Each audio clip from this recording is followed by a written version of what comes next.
We have a quorum, so let me first apologize to the Secretary for Education and your team because we have postponed the meeting because we've invited the Chief Secretary to explain about the Palace Museum to be built at West Kowloon Cultural District. We may need another session. So let me first apologize to you. We don't want to have another session. We're at part 4, which is about governance. Now in front of you, there should be Gen 7, 8, and 9, which were sent to you last night, and they are the replies from the administration to the issues raised at the previous meeting. I think the answers are very clear, and if you have further questions, we can go through part 4 first, and then if you wish, you can ask questions on Gen 7, 8, and 9. So Kenneth, over to you. Thank you, Chairman. Well, first of all, I'm sorry to say that we have postponed the meeting because we have the special circumstances as mentioned by Chairman, and we're now on part 4 of Chapter 2 about the governance of UGC. We have the attendance rates of members, expenses, order of meetings, minutes, and I hope members can raise questions in relation to issues of their concern. But I'd first like to take members to table 22.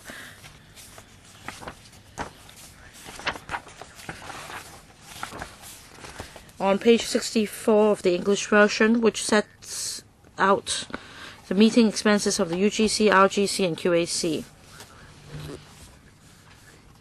That's from the financial year 2005 to 2016. The expenses have increased. Of course, I understand over the past decade the workload has increased as well, substantially.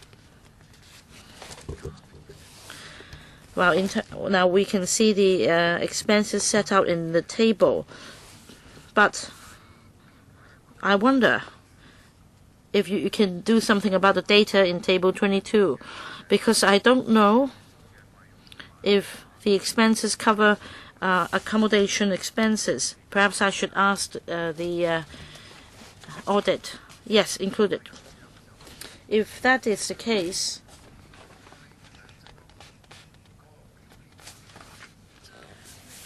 then can you do something about the information in the table from 2005 to 2015-16?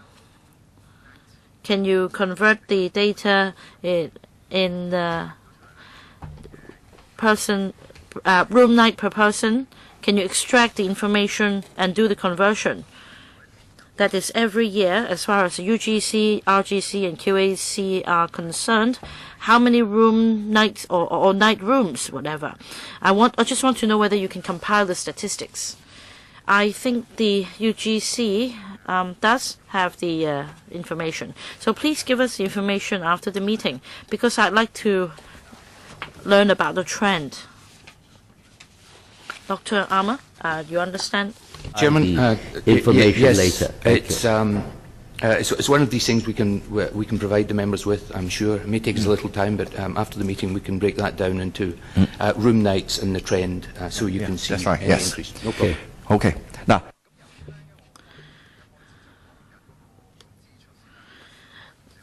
Now, I have started with meeting expenses, but I think other members can raise questions in relation to the governance. But let's start with meeting expenses.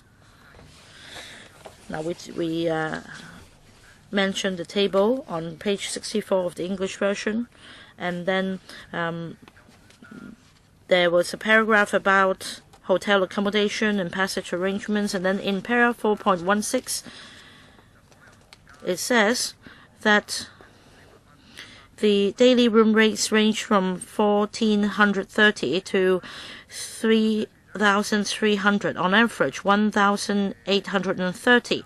And Audit noted that the quotations were obtained from the same 5 upmarket hotels. I'm not sure familiar with the background, but Chairman, through you, I'd like to ask the administration the following. We have 3 different councils, the UGC, RGC, and QAC, having meetings. I'd like to know usually which month would meetings be held, what's the location of meetings, and have you tried to get quotations from different hotels, and whether you had made arrangements with different hotels, say on an annual basis. You should give us a bigger discount, because I'd like to ask Dr. Armour to take the question. Chairman, thank you for the question. Let me take those items in turn. Yes, the 3 councils. The UGC meets in January, April/May, and September. QAC meets in those months as well. RGC meets in December and June. The timing of the meetings is largely driven by the academic calendar, the timetable of universities. Particularly for RGC, we've tried to vary the dates to make them more convenient for allocating grants. June and December is not ideal. However, the overseas members just simply cannot come. They can get time off, they can take leave in June and December, but other months is more difficult. So that's about the timing. The location of meetings is in our offices in Wan Chai, Harbour Road. And you asked about different hotels. Certainly, as the audit noted, we had, since 2009, we had been pretty much asking for prices from the 5 regular hotels. Recently, for the January meetings, for example, we've added 4 to that, so now we're seeking quotations from 9 hotels. But I think in principle, we're taking advice from the Government Logistics Department about how best to procure hotel rooms and also air tickets, which I'm sure you'll come to later. That's all I remember, Chairman. I have a question, Chairman. Did you choose these 5 hotels because of their locations? I don't want to name them. Are they located in Admiralty and Central? Did you consider hotels in Causeway Bay or Wan Chai? They are also pretty near. Yes, Chairman, through you. Yes, they're close to our location. That was one of the principal reasons for choosing the 5 and now 9 hotels. Okay. I think, yes. So the second part of the Honourable Kenneth Leung's question is: have you made arrangement with the 5 hotels on guaranteed room nights, or have you exacted some special rates for them for an exchange of guarantee nights? Thank you. I had forgotten that part of the question. We haven't entered into annual rates with the hotels. We do ask for quotations well in advance. We've noted, anecdotally, at least I've certainly noted, that prices vary so much according to weeks and months in the year.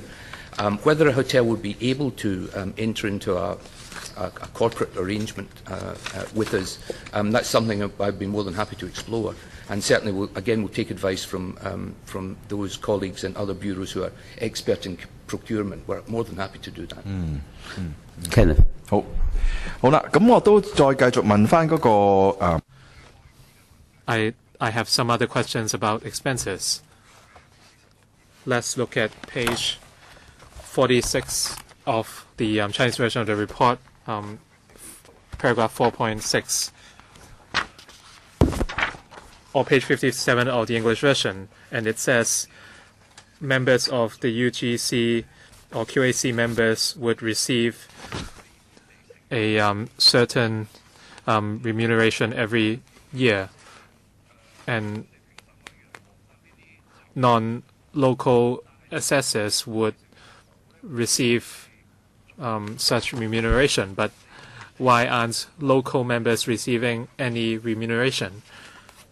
Of course, well, I feel that we are not talking about very big sums. Why are you only granting them to non-local assessors? For educational institutions overseas, is that the practice they are adopting? By UGC or the Education Bureau? Okay. Thank you, Chairman. Through you. The practice of overseas institutions varies, but in higher education, certainly the usual, I can speak from my experience in Europe and Australia as well as here, is that non-local members are not remunerated. Although universities, let's say for a university council in Australia and in the UK, it's up to the council. So usually that difference is maintained. Hong Kong members serving in university councils overseas or funding bodies overseas, which there are certainly examples, I believe they would receive an honorarium similar to ours. That's in the same way that higher education works. When you act as an external examiner overseas, you're paid not by the hour, you're paid an honorarium. It's part of professional cooperation, and I guess that's the same reason. But usually local members of funding bodies are not remunerated, as far as I know. 好，唔該，係主席。咁我想問一問呢啲嘅酬金我。So I'd like to ask about the honorarium levels. For example, $177,000 for UGC members and about $93,000 for RGC members. So how did you establish these levels, and how is there any adjustment mechanism? On what grounds would you make adjustments? Thank you, Chairman. The levels are adjusted every year in terms of the government pay award, the same rates as the government's pay award. But how they were set originally is long before my time, and I guess certainly the differentials have remained the same since the same inflation factor is attached every year. That's as much as I know. 好啦，除咗呢一啲嘅。Apart from these annual honorarium, when we look at paragraph 4.14 in page 63 of the English version, when members visit Hong Kong for meetings, apart from accommodation and flights, they would receive a per diem allowance in the second line of the paragraph.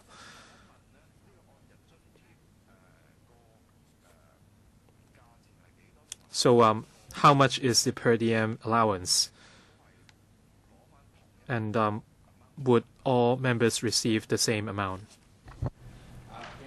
Through you, the per diem allowance, there are two types of per diem allowance. The overseas members receive a per diem allowance which is around, Sarah will help me, around $1,500, around $1,000 per day. That's for their local expenses while they're in Hong Kong. Local members are paid a travel allowance for attending meetings, and it's around $200. Okay. 咁呢一個咁嘅安排又 Is such arrangement in line with global practice among educational institutes for sending members to overseas meetings? 你可唔可以 Take your time, take your time. But yes, it's in line with certainly my own experience in other parts of the world. 好，唔該晒你先。Thank you very much. I've asked about the expenses, so now I'd like to move on to another issue. I'd like to come back to the second major topic on conflict of interest and how it's handled. Now in page 47 of the English version, 4.5, paragraph 4.5 and 4.6, or And or page 57 of the English version, you looked at how the UGC deals with conflicts of interest, and they provide an annual update. And if there are changes, they would ask RGC members to update the mechanism for declaration.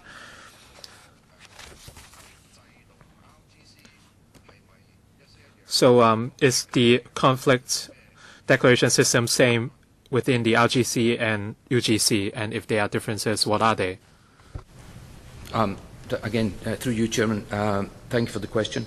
I believe that the RGC practice is to have the first tier level of declaration updated every year. The UGC's has not been that to date, but we're happy to bring those in line. We'll still maintain the two-tier system. I think the practice has deviated simply because in RGC, with the role of the Council and particularly the panel members, this is so important. It changes constantly. In higher education, we're always cooperating with other universities. So an annual declaration is insufficient, because you can make an annual declaration and a few months later work for a university you hadn't, or advise a university you hadn't declared. So the two-tier system is important, that we ask members, UGC and RGC, if there is any particular conflict in the item or on an agenda, they must declare it irrespective of their first-tier declaration. Okay. Kenneth. 我想問一問有冇成員又係 Are any members sitting in both RGC and UGC? Members between the UGC and RGC? Yes, there are, deliberately so. For example, the chairman of RGC is an ex officio member of UGC, and sometimes, but not always, there are appointed members on both councils, one or two. 咁即係佢哋而家暫時仲你未 align 兩套。Before you align the two declaration systems, you are still following two separate and different systems, right? Would this lead to doubts for members? I'd like you to clarify that. And can you provide a timeline? If you are to align both systems, when would that be done? Take your time, because it takes some time for translation. There's no hurry. We have plenty of time. We might call another meeting. Okay. Doesn't matter. Thank you for that. That would be very helpful. Aligning the system, in terms of time, we can do that very quickly. I don't see any problem with aligning bringing UGC into line, QAC into line with RGC in terms of the first-tier declaration. Will that have any doubt in council members? I don't think so. We discuss conflict of interest on a regular basis, almost at every meeting, where we're asking the question. So aligning the first-tier declaration will not trouble members at all, or put any doubts in members, because the second tier is so strict. The first tier is simply, a first taste, a first take on where members come from, and the second tier is applied, as I said, virtually on a meeting-to-meeting, agenda-item-to-agenda item basis. I think we'd better set a good example. Declaration of interest. I'm a member of the Court of the UST, Council, and Court of the Hong Kong U. Okay. And Paul Jie, representing the Council, also a member of the Court. Just to put this on the record. And actually, we have done this, but I just set a good example there. Sure. Okay, Kenneth. 好，主席，我再 Chairman. Now I'd like to move on to another issue. Kenneth, he has not answered your question yet. Ask you for a timetable that you're going to align the two system into one. So what is your timetable? You said that you can do as soon as possible. What is the soonest possible? Okay. I think can you give a date? let me say from the April-May meeting of UGC, which is apart from the meeting that starts on Monday, it'll be the next possible item that we can update the first-year declaration to an annual basis. Good. Okay. 好。好。嗱，咁講咗諮詢。So we have covered the issues of expenses and conflicts of interest. I'd like to move on to a third topic. I'd like to talk about the attendance rates among members from Table 21. On page 59 of the English version, the general attendance rates are high, but in paragraph 4.8, on the next page, it says the attendance rates of certain members were low. One member only attended 29% of the meetings, while another non-local QAC member attended 50% of the meetings.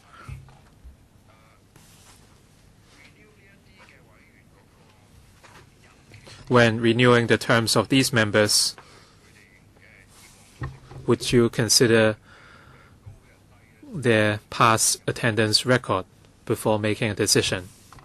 Thank you, Chairman. Through you, yes, is the simple answer. Yes, very much so. As we recognise from the Audit's report, we concur. It's a sign of commitment. And if members are unable, for whatever reason, to commit, then we would consider that very important. The question is very specific. You say, yes, what had you done in the past? In the past... I mean, it's very simple to answer yes, but... I understand. I understand. I'm sorry. In the past, members have not been renewed, if I put it bluntly, for poor attendance. That has happened. And certainly in the cases cited, we will take that into account when the time for renewal comes up. Kenneth. 主席，我仲有一個問題關於支出嘅啫。咁 I have one more question about expenses before I hand over to other members. On the issue of flights or flight tickets,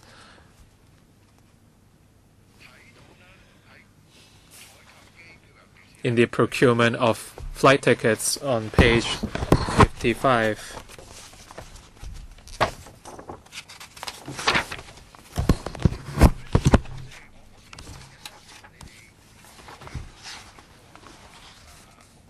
the table is in page 68 of the English version. I understand that the dates of meetings of different committees or councils would be different. So you need to procure the flight tickets in on multiple occasions. But when you procure air tickets for these members, were there any criteria to follow? Because I could see a fragmented approach according to this table on page 68. The other thing is, I understand that there are some overseas members who requested to bring their spouse or partner to Hong Kong. And my understanding of your practice is that if it's within budget, this would be allowed.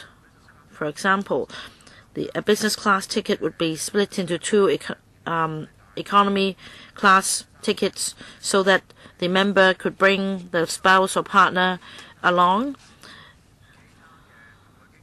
And I want to know whether the same practice is adopted by other organizations. That is on the. I'd like to know the procedure of procuring air tickets and also having company. Good. Thank you, Chairman. Thank you for the question. For the procurement practice, we have historically treated every air ticket as a unit of procurement, every single one, because our thinking is that individual, especially overseas members' journeys can start and finish in different places because of their timetable. So we treated everyone as an individual item. We recognise that may not be best practice, and we're more than happy. In fact, I've started discussions with the Government Logistics Department to get advice about procurement of both hotel rooms, but certainly airline tickets. Whether in batching them we're able to secure a better price for a package of tickets, whether it's practical because of the late itinerary changes, but we're more than happy to take advice from those who know more about procurement than we do, and to take up the advice and the recommendations of the audit. Now, as far as the partner ticket issue, that has been practiced for some time with certainly in our organisation. The reason being that we found in the past that for some members, especially in the RGC side, where they're coming to attend a research assessment exercise panel or an RGC panel, that being able to bring a partner is a deal breaker. And since it seems to us that it's no extra cost, since we always set a financial limit of the cheapest available flight from the member's home location to Hong Kong, that's set in stone. And if they can procure 2 tickets at a cheaper rate within that themselves, within that overall budget, we allow it. If other organisations do it, I don't know. Certainly other overseas organisations do it. My own experience serving on a council in Singapore was that was allowed. Not necessarily practiced, but certainly allowed. Well, Dr. Armour, just now you mentioned that you would seek advice from the government's logistics department to see how the procurement of air tickets can be improved. So does it mean that you are not, are you following or not the guidelines of the government logistics department, or do you have your own practice? Perhaps I put it this way. For each air ticket, because there could be different needs or different destinations of different scholars with different itineraries, you would treat each air ticket as a separate procurement. But under such circumstances, you may cause the procurement cost of air tickets to increase, because if you just procure 1 or 2 air tickets, that could be the case. Second question, even if we're talking about just 1 air ticket, would you just approach the regular travel agent and procure the ticket straight away, or would you make price comparison first? That is, you get quotations from 3 or 4 travel agents, because the coding of air tickets may be different. Say some scholars might request for an air ticket that allowed multiple destinations or changes free of charge. So what happens to your budget? It seems to be very complex. Procurement is very complex. I don't know what your criteria are. Please explain, Richard. Thank you, Chairman. Let me take the second part first. As I said, we treated individual tickets as a unit of procurement. But in securing the best price, we approached 5 travel agents for each ticket, sometimes in batches, but often 1 at a time, depending on the location. Everything, the budget, you're quite right, is it seems chaotic, but the overriding budgetary ceiling is the cheapest available flight from the member's declared home place, whether it's New York or London or Shanghai and Hong Kong. That's a financial budget limit. If there are variations within the ticket that they wish to procure because they're going side trips or whatever, it's always subject to that financial limit. Okay. Yeah. That means the academics will pay you back for the extra, or what? If say the financial limit is $20,000 for a ticket, and he want to, for example, get a ticket which will allow him to stay over when on the return leg, and that would cost $30,000. So did you get any reimbursement from that academic for the extra $10,000? That's my question. Well, Dr. Richard. De facto, yes, because I think in those cases we would almost always ask the member to procure the ticket himself up to the financial limit. So anything excess, they pay for it? Absolutely. So okay. The rules is very simple, that from the port of origin, yes, the cheapest price for business class Yes. between And that Hong becomes Kong, the financial between limit, yes. the destination and Hong Kong. Correct. 主席，我諗 Chairman, I think that's all I wish to ask for the time being. I will let other members ask questions. Who would like to have a go? Mr. Peter Shiu. I'd like to ask about page 47 of the Chinese version. Sorry, I'm not speaking into the mic. That's about paragraph 4.5 and 4.6. Page 57 of the English version. And it says that the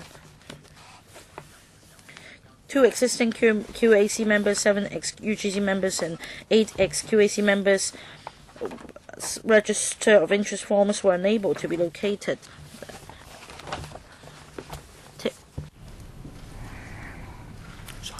Take your time. Well, I've heard part of the question, which is that for some members the conflict of interest form had not been located. That's as far as my translation got. Right. So I didn't hear a question. Sorry, sir. 唔係，我再 repeat。 Let me repeat my question then. That's page 57 in the English version.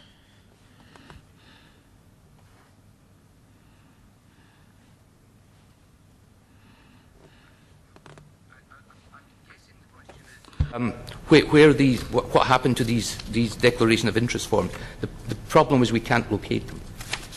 But then the leading question that you could not locate, had there been any conflict of interest? That's My apologies. I didn't get that part. I'm sorry, sir. In effect, there have been no conflicts of interest because remember, we always have the second tier, case by case, item by item declaration. The conflict of interest forms that we could not locate are the first tier conflicts of interest, which are secured from members on their appointment. But there was no in effect conflict of interest because the second tier was always applied. It's a 2-tier system. So the audit has identified this problem. So would the UGC try to get back the 26 forms? Has UGC checked and tried to locate them? Yes, we are trying to locate them, and we continue to try and locate them. No, that you could not locate them, you asked them to resubmit. Oh, yes, I apologise. Yes, of course we'll ask them to resubmit, and we're in general going to improve the system to a more regular basis. We're also going to compile a database of each member and their form, so that we can always tell that one is late or not or haven't arrived, and so we can make sure the database is up to speed constantly. So in the end, for these 26 forms of register of interest, they are still not located. The 26 declaration register of interest that are up to date, you still have not.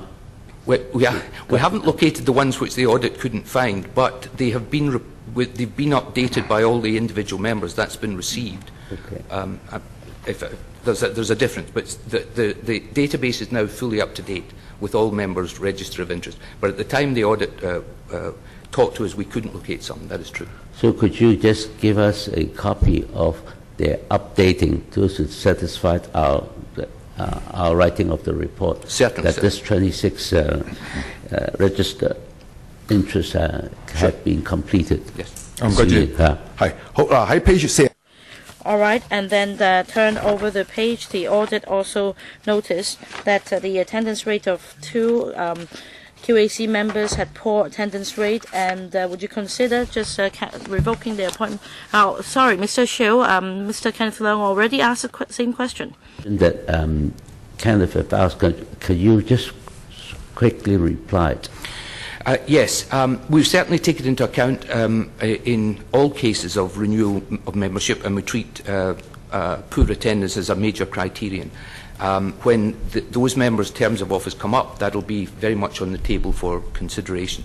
There certainly have been the cases in the past where members have not been renewed for those reasons. Okay.喺 page 49。 And then on that page, the audit mentioned that the UGC did not produce a strategic plan. So that means you have nothing in black and white, no written record. So how can you make sure that for your way forward, you can carry on your work as usual? Thank you, Chairman. Through you. As I think we replied to the audit, we do not have a single document labelled strategic plan, but the UGC has many, many strategies. These are encapsulated in various strategic major documents like our Aspirations for the Future of Higher Education report, our governance report, our discussion forums between members and heads of departments, of which there were 4, and, which tried to attempt to map out the future of Hong Kong higher education for 2020 and beyond, then broke into longer and different dialogues about teaching and learning, research and funding. Those all add up to the strategy for UGC. But I am more than happy to put to the UGC the need to create or to bring together all of those ideas in a single document, which we could usefully label a strategic plan. I'm more than happy to do that. Well, Secretary, would you also like to respond to this question as well? Your take on this? And what's your take on this? Dr. Armour already answered the question. So do you have a timetable, and when are you going to implement that? Because the strategic plan is very important, as pointed out in paragraph 4.10. Thank you. Richard made some remarks, and I fully agree with him. We need a comprehensive strategic plan, and the UGC Secretariat has agreed to put the strategic documents together in the form of a single document so that it would be much easier for reference in the future. This will be brought back to the UGC. I don't think it would take long because in April, June, September, I have this feeling that they could complete it by the end of this year. So, Secretary, if there is a strategic plan for the UGC, would it complement your policy on higher education so that you can monitor whether you are sharing the same ideas? In the past, there were different plans drawn up for different times. For example, the triennial funding, and there were exchanges of papers as well. We had to look at the policy at the time. And but the idea to put it together in a single set of document is a very good idea, which we can do. Recently, we had a governance report, and we are working in line with the overall strategy. I'd like to thank the Director of Audit for compiling this report. This is certainly useful for mapping the way forward, and we would take this into account as we draft our report. In page 54, the Audit Commission found that the procurement requirements are not met by the Secretariat. We are looking at page 67 of the English version. And if that's the case, how would you monitor the work of the Secretariat? Members, please do not refer to page numbers because the page numbers are different in the Chinese and English versions. Please cite the paragraph number. I'm looking at paragraph 4.21. This would make life easier for everyone. In paragraph 4.21, the Audit Commission found that the UGC Secretariat did not follow the requirements in procurements. So if they did not comply with the principles or requirements, would they require confirmation from their superiors? Otherwise, how would you monitor the Secretariat's work. Richard? Well, thank you, Chairman. In terms of procurement, as I said, UGC is more than happy to update its practices in consultation with those colleagues in government departments who advise on procurement. More than happy to do that.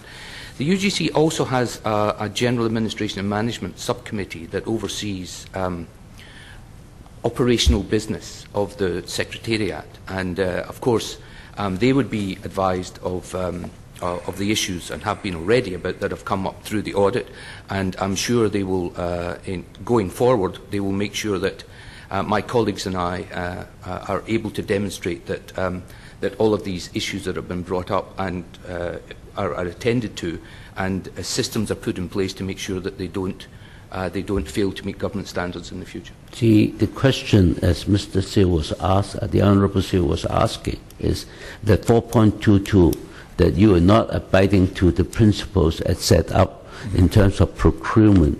But then the question is not that there is no guideline, no principles, but you didn't follow the principles. So can you explain first why you didn't follow the principles in making this procurement? And secondly, how you have answered the second question is that you will try to do it. In fact, you have to do it. May I ask you? Can you answer that on those two bases? Right. Okay. Well, on the first question, the difference at issue about procurement of air tickets was that we, in our practice, had viewed a single air ticket as a unit of procurement. We've now been advised that because a bundle of air tickets are for the same purpose, irrespective of different journeys, then it should be dealt with in a different method, and the value of a bundle of tickets would have to be treated in a different way. For example, we may have to go to tender. Now, we are more than happy to discuss that with GLD. We started earlier already.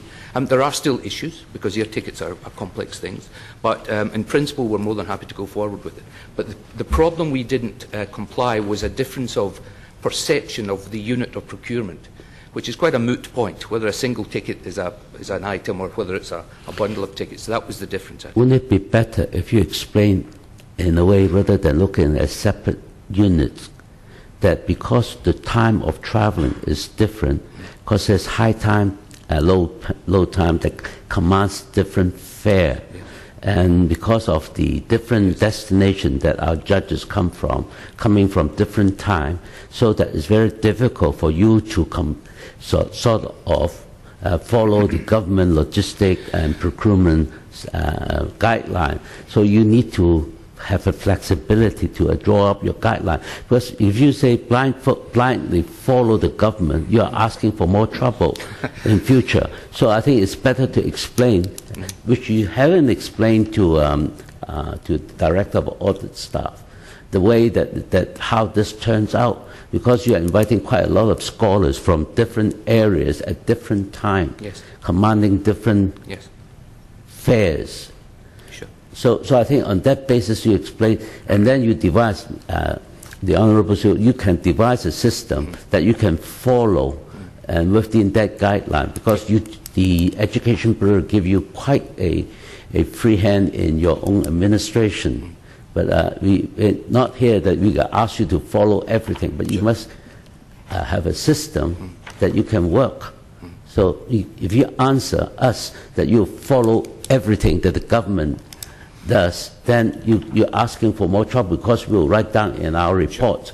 And in future, they will go and look into your follow-up reports, and this is no end to it. So I think it's better with your experience, with the circumstances that you are subjected to, that you devise and advise us in due course before we write the report. Yes.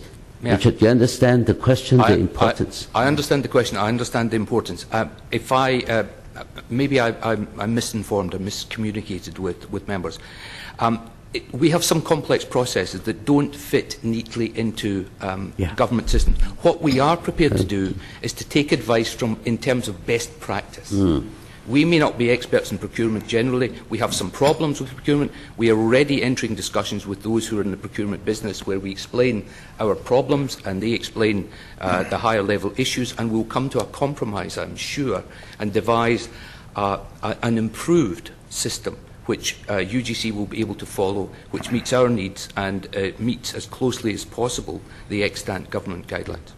Because the Honourable Shuk was asking that we have a duty to ensure that every cent of public money is spent wisely and not thrown away to waste. Absolutely. 係唔該主席。呢個問題我想問下局長嘅，因為其實上一次喺 I have a question for the Secretary. As I've put in the previous meeting, in paragraph 4.32 of the paper, the Audit Commission analyzed the mix of non-local students at the universities, and mainland students made up a very big chunk. As I said in the previous meeting,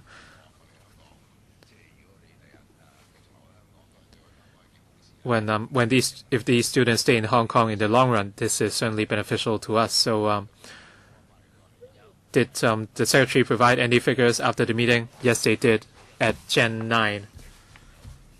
The figure is around 2,900. What's the percentage? It's in Gen 6. Secretary, Gen 6 would answer the question. In the academic year 2015 to 16, as of June 2016, 2,685 associate degree applicants stayed in Hong Kong. What was the percentage to the total? What was the percentage of mainland students to Hong Kong? Can Brian answer that question, please? Deputy Secretary, we have the actual number of students. These figures were provided by the Immigration Department. They didn't offer a breakdown on the source or origin of these students. We had no such statistic. I asked a very clear question last time. Mainland students made up a big proportion, and in 2015 it was 87%, and in 2016 it was 76%. So there were public worries that they might take up our university places. But the answer is apparently no, because it's beneficial for mainland students to stay. So how many mainland students actually stay in Hong Kong after securing degrees? So did they offer an answer to my question?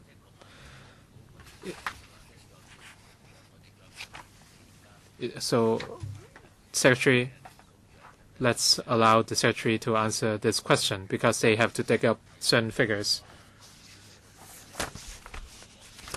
In Gen 6, you said that there were 2,600 students, and Mr. Shiu's question was that what was the breakdown of those 2,600 students? And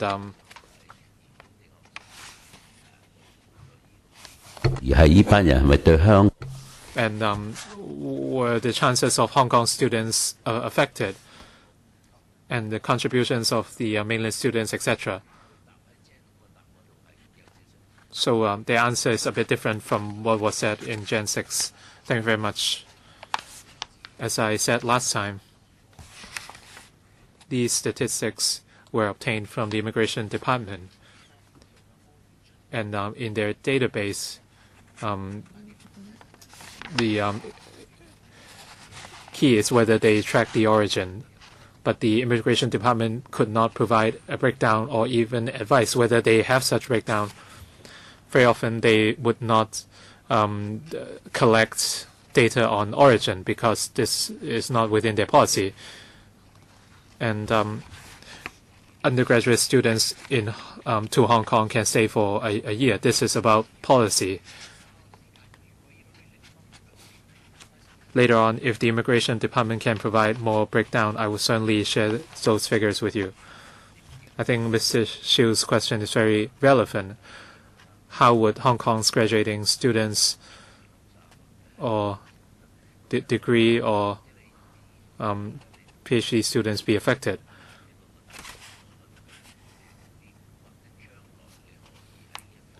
In the future, you might try to meet Mr. Xiu's requests. This is to do with the allocation of resources on mainland students. I'd like to add something. In the past, we did not track or network with graduates in Hong Kong who returned to the mainland. Now,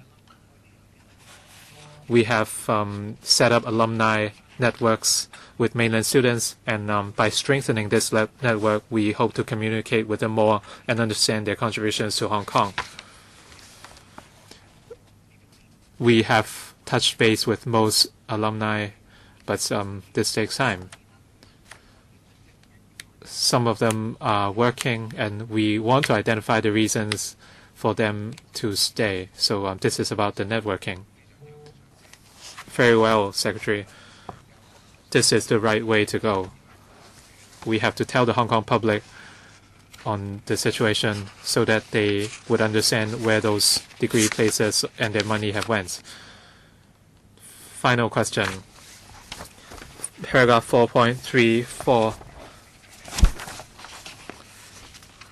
And the Commission is aware of the student mix under the UGC, but as for the credentials of the staff of the university's academic staff, does the UGC collect information about this? You should not interfere with the autonomy of the universities and the choice of their staff. Do you have any role to play?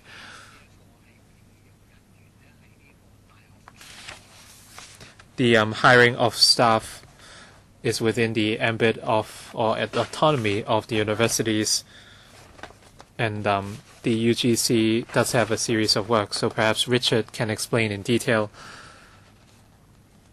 how they deal with the hiring of staff. Yes, I believe so. I mean, as the Secretary said, the universities are autonomous in terms of hiring faculty and staff, and that's part of UGC's job is to protect that.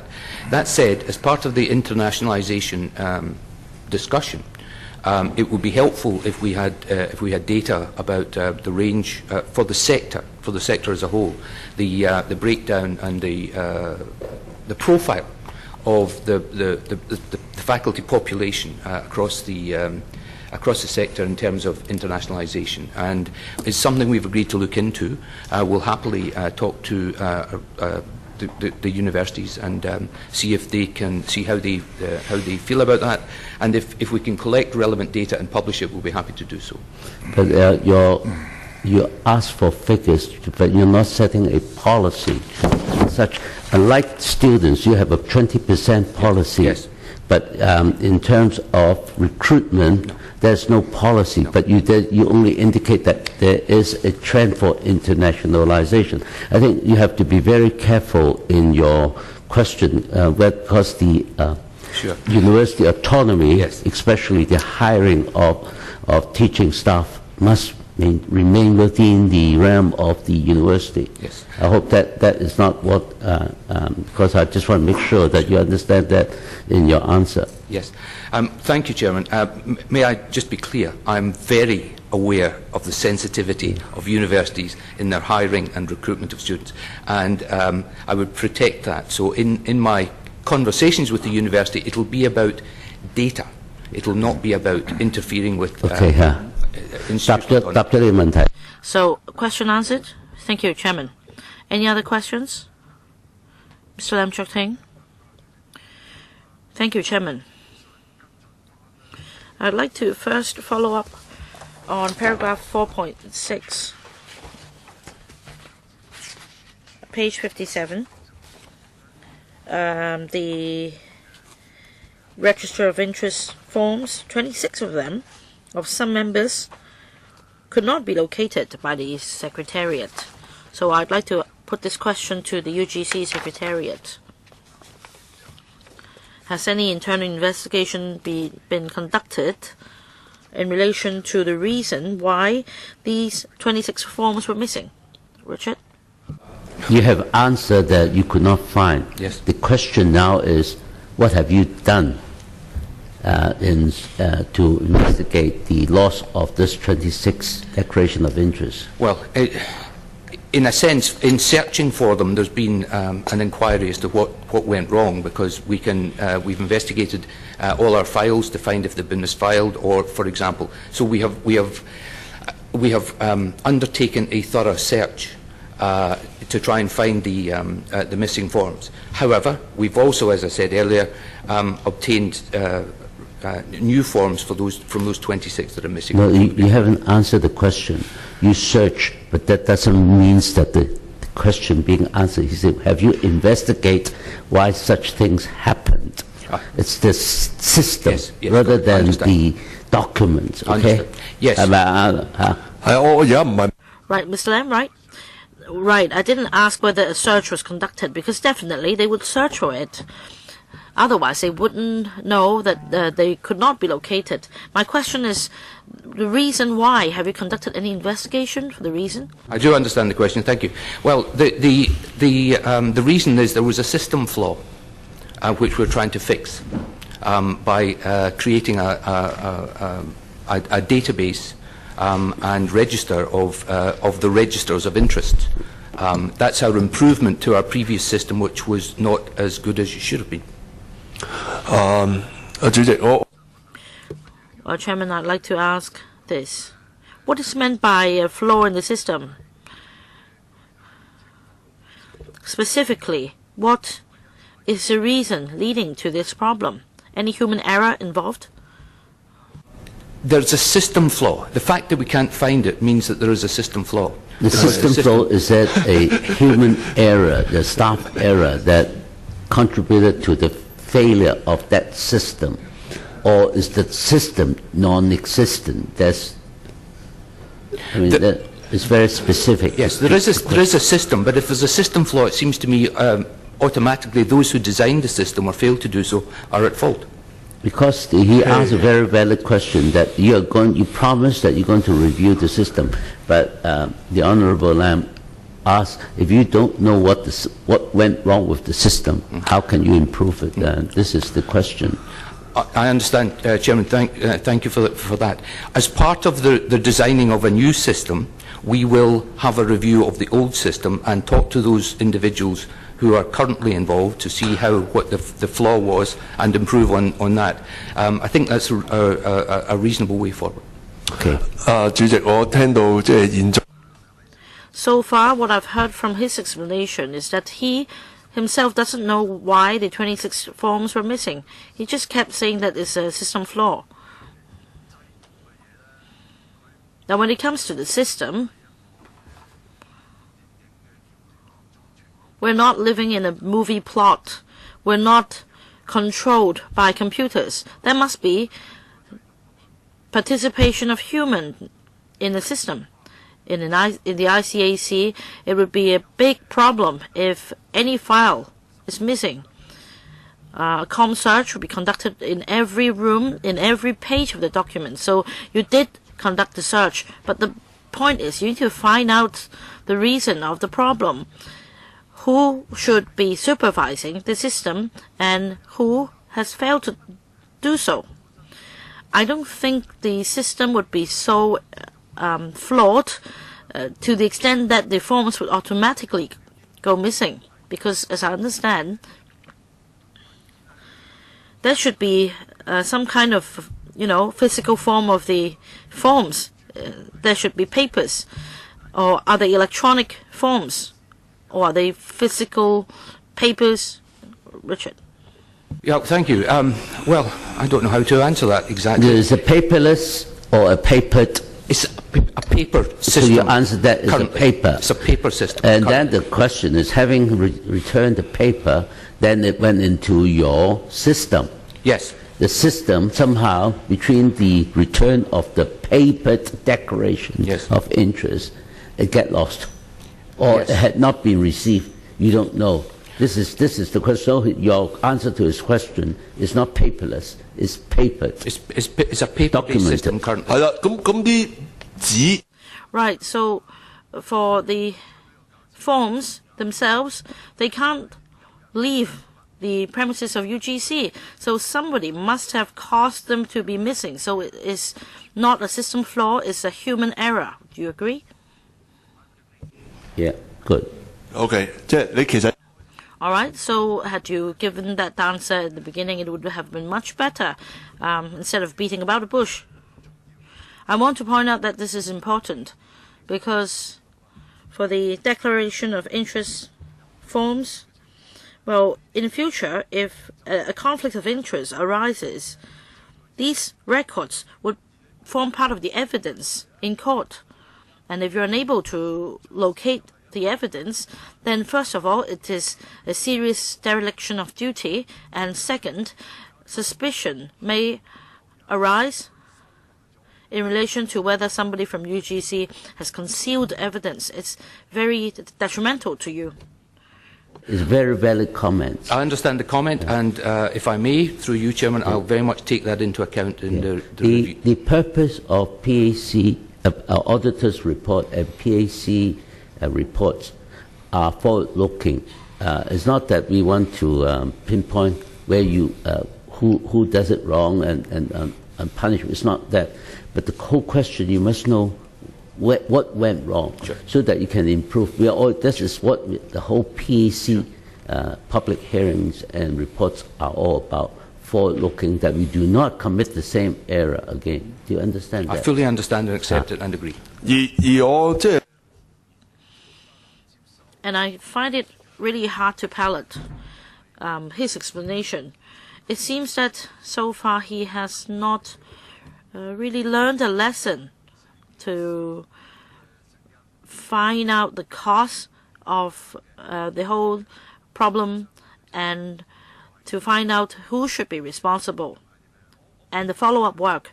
I understand that you're going to review the system, but the pretext must be that you've understood the cause of the problem. It could be a systematic flaw plus human error or otherwise. I think you should look into that. So that's my comment. Now, I have another question, also on paragraph 4.6b. Members of the RGC are required to submit annually an updated register of interest form to the Secretariat. There is, however, no such requirement for members of the UGC, the subcommittees or groups, and the QAC. I understand that you're in the process of changing this requirement, but why is it that there were two sets of criteria for the relevant organizations? Mr. Lam, in fact, he answered already. For RGC and UGC, the systems and requirements have been different. It's not a matter of right or wrong. And in fact, responding to Mr. Leung's question, they've already given a timetable. I'll see if they have anything to add. Richard? But if you have anything further to add, which to the question is asked in a different way. You know? I believe you summarised my answer very properly. And secondly, I think you also you should advise us that you only came in. What year you came in? And we're talking of the period between 2001, 2012 to 2015, 16. When did you join? 2012. Oh, so you joined at the end of this Yes. is the period that you were in. Yes. So I think it's something that you should really, as the Honourable Leung, that you should really review the system and come up with a proposal to be tabled to us, sure, of how you intend to improve it. Okay? Happy to do that. 好嗎？主席就其實我唔 Chairman, I don't think I'm convinced by him why there are two different systems. But anyway, he is going to standardize the two systems, align the two systems. I'll go to another area. About the issue raised by Mr. Peter Chiu in Gen 6.3 2,685 undergraduate applicants being granted to work in Hong Kong. My question is this. At the last meeting, in our discussion, we were not only talking about undergraduate qualifications, we also talked about Master of Philosophy and PhD qualifications. And Mr. Eddie Ng, Secretary for Education, also explained at this meeting that for MPhil and PhD places, there is no restriction as far as application from non-local graduates are concerned. Then they're mainly mainlanders. Well, I didn't ask this question last time. Why is it that for master's degree and PhD places, I'd like to know how many these non-local graduates have stayed in Hong Kong. Do you have this information, Secretary?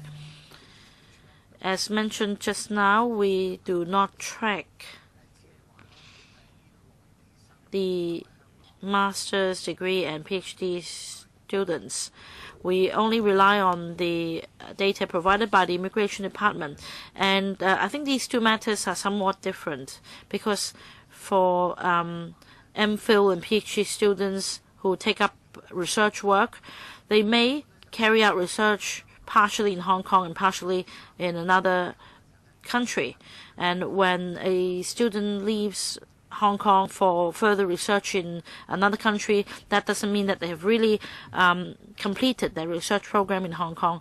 And some of these students also take up teaching work apart from their research posts. And also, they've also brought in some new research areas that haven't existed in Hong Kong. They contribute to our education sector, and we welcome them to stay in Hong Kong. That's why we allow more, a greater extent of liberty. Salam. Chairman, I'm not questioning the stay of master's degree and doctorate degree students and their contribution to Hong Kong and the reason they are out of Hong Kong. My question is this, because for these students, you do not impose a quota. That's my understanding of the Secretary's reply to our question last time.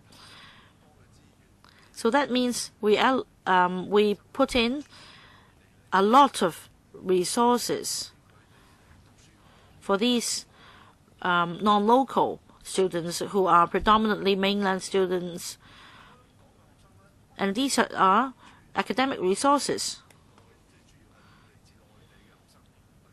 And local students are required to compete with these non-locals who are predominantly mainlanders. If we do not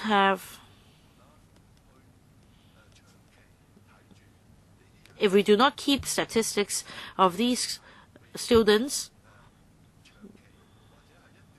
for the Education Bureau or other bureaus or departments to gauge their situation during their stay in Hong Kong and what substantive contribution they make to Hong Kong, you cannot assess the effectiveness of the policy.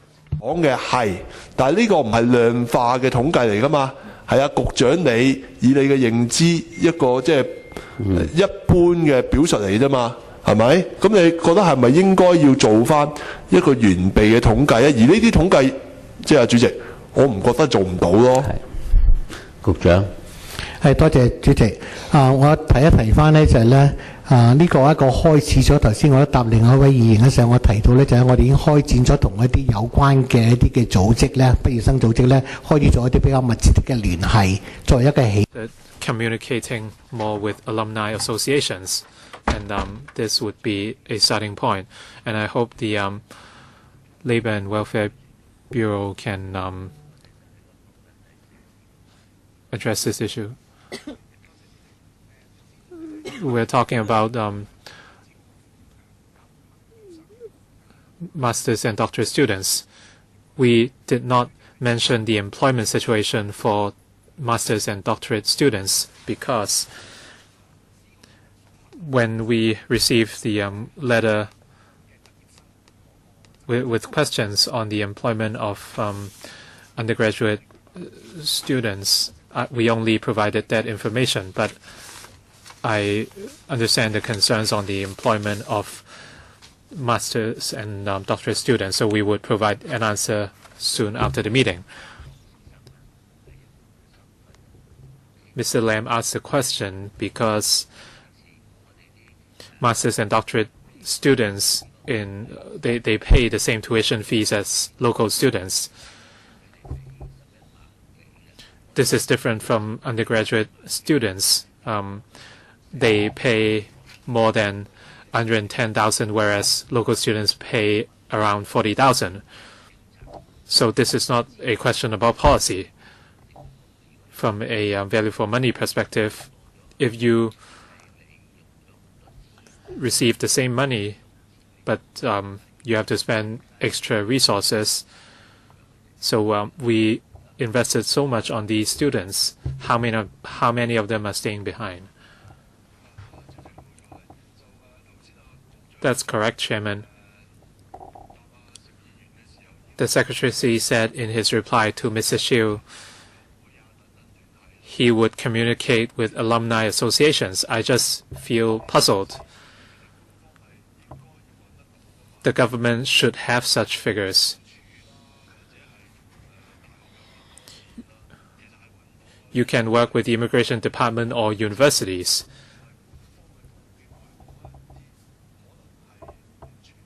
Why would you have to resort to non-official statistics which might be incomplete?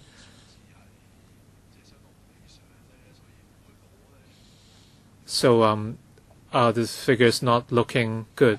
Is that the reason why you would not show those statistics? So you don't have to answer it now. You can give us the statistics later. Chairman, one final remark.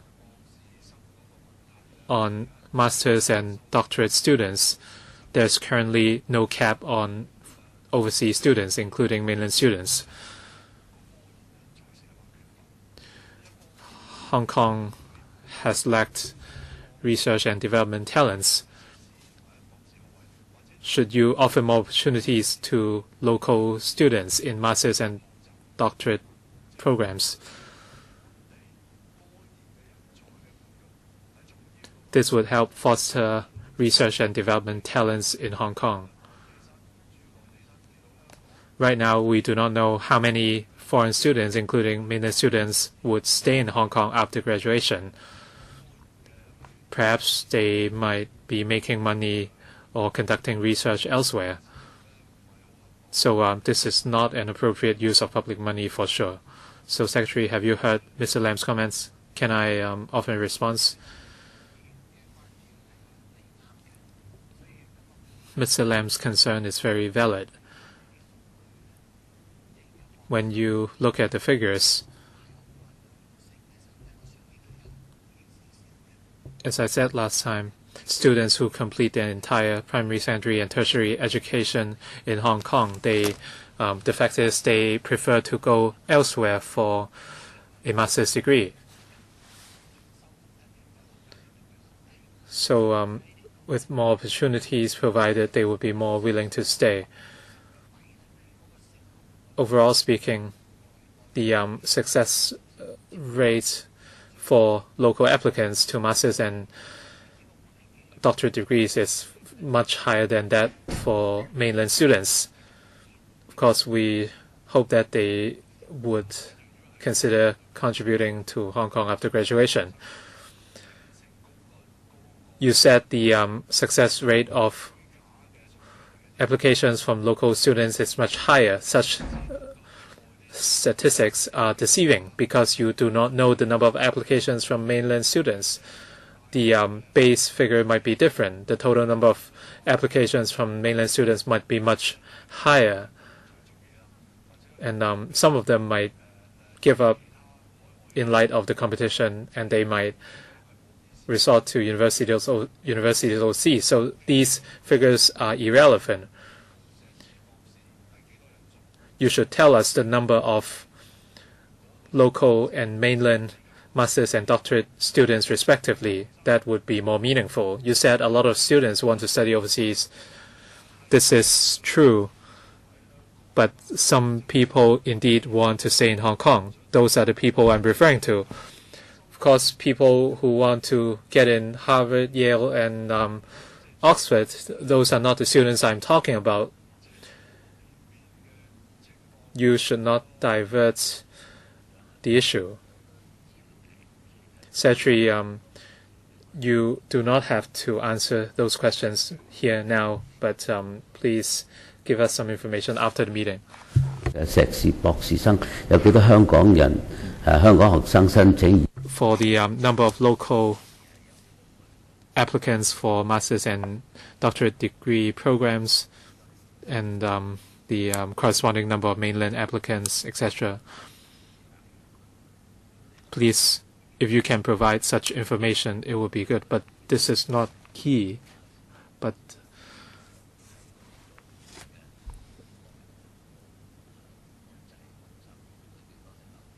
the key is the number of graduated foreign students or mainland students who choose to stay in Hong Kong. Any other questions? Kenneth? If not, let's wrap up. For Jan 6, 7, and 8, if there are questions, we can send them in by writing, and we will follow up on those. So that's all for the open hearing for this report. We would first draft the report. Kenneth? I agree that if we have follow-up questions, we can do so in writing. I think we can wrap up the open hearing. Dr. Richard Armour. I think the visit to RGC was a very fruitful meeting, and thank you for the preparation. And thank you, 局長，多謝晒你哋嚟嚇，唔該晒，沈慧處長嚇。OK，我完咗啦。Thank you very much.